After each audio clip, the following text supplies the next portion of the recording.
Le panafricanisme. Thomas Sankara. Thomas Sankara rappelait qu'un peuple conscient et organisé devient une force historique impossible à contenir durablement.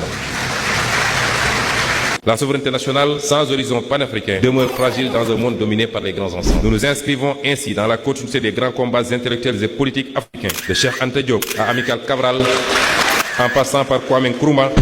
Le panafricanisme, parce que l'Afrique fragmentée reste vulnérable. La souveraineté, parce qu'aucun peuple ne peut être libre quand d'autres décident à sa place. La transformation, parce que les structures héritées de la domination ne disparaissent pas d'elles-mêmes. La démocratie, parce que le peuple doit demeurer la source permanente de la légitimité politique. Notre voie est celle d'une révolution démocratique, populaire et souveraine. Cette exigence prolonge une tradition sénégalaise ancienne portée notamment par Mamadou Dia, qui avait compris très tôt qu'une souveraineté politique ne peut survivre durablement sans maîtrise de l'économie nationale. Les peuples africains refusent de plus en plus d'être des périphéries dépendantes dans un monde organisé sans eux et souvent contre eux. Cette aspiration rejoint le long combat mené par Cheikh Anta Diop pour restituer à l'Afrique sa centralité historique, scientifique et civilisationnelle.